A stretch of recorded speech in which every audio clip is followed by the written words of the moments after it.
Well, hey friends, welcome to day 18 of our 31-day journey into abiding in Jesus. How's it going for you? I'm really enjoying this. And again, today, Andrew Murray talks about stillness. The title is the chapter is entitled, get my words straight here, Stillness of Soul and Stillness of Soul. And Isaiah 30 verse 15 says, "Thus says the Lord God, the Holy One of Israel, in returning and rest you shall be saved. In quietness and confidence will be your strength. But you would not." What a glorious verse, and yet what a sad verse in those last four words, but you would not. I think the Lord is saying that to every one of us this day, whatever day you're watching this on. In quietness and in returning and rest, you'll be saved. And in quietness and confidence will be your strength.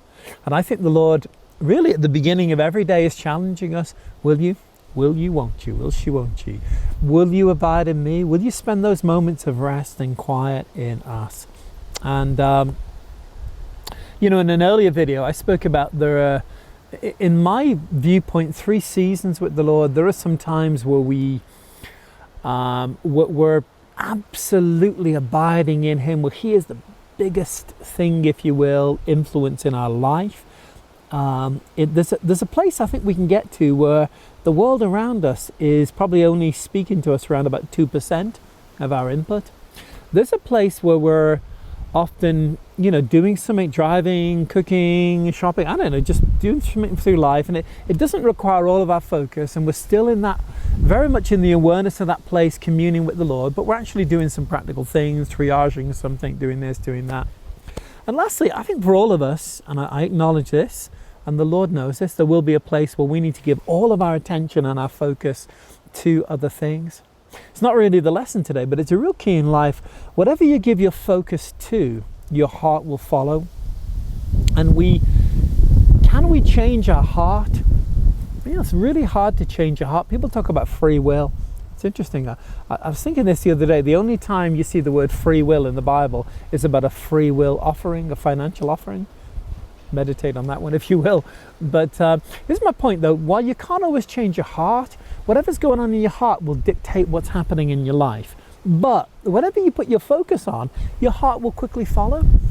And I have learned, and I know many of you have, that we sometimes find our heart in a place where it's not good. Go back and think, what have you been focusing on for the last few hours?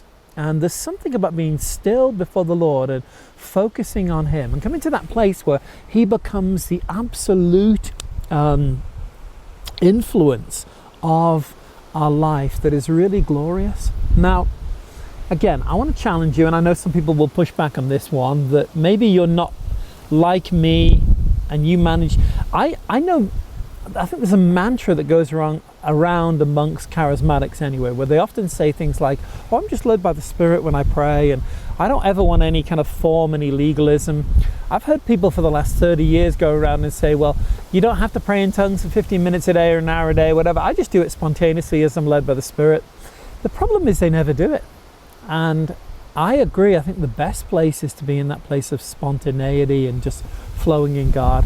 And yet I acknowledge for most of us, especially if we're trying to form new habits and break into new places in God and teach our soul to do things, I think it's actually quite empowering and enabling and a good thing to learn to still yourself, to learn what I will do at the moment. I probably do this about 3 times a day. I literally set my little cool Apple Watch here for 10 minutes, and after 10 minutes it will buzz silently, and I will sit before the Lord for 10 minutes and abide in Him and be quiet in Him.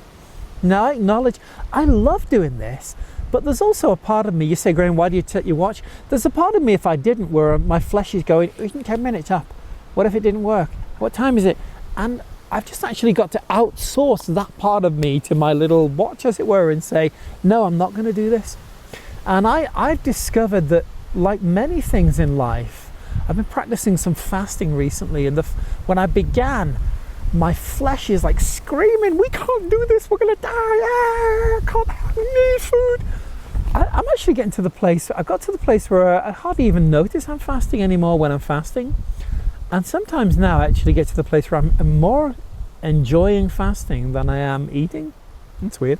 But I want to suggest to you we should train ourselves to be still and quiet before the Lord. And why not think, at this season of my life, the makeup of my day, my kids, my work, different things I know we all have to do, how much time do I want to spend every day before the Lord? And I would begin small, frankly. It's fine to say I'm going to sit there for 5 hours on top of a mountain meditating the glories of the Lord. But why not start for 5 minutes? Why not start for 1 minute? Why not sit before Him and say, Lord, I love you. And don't try to do a million spiritual gymnastics. Just sit in Him and keep your thoughts locked on Him. What happens when your thoughts wander? Take authority over them. I don't mean you shout at them and bind them in the name of Jesus. You just bring them back, gird at the loins of your mind, 1 Peter 1. Bring them back underline and say, Lord, I love you. And I abide in you. And I think there is something of the life of Jesus that flows through us in quietness. I think we'll hear His voice more loudly when we are quiet. Try it out. Boom.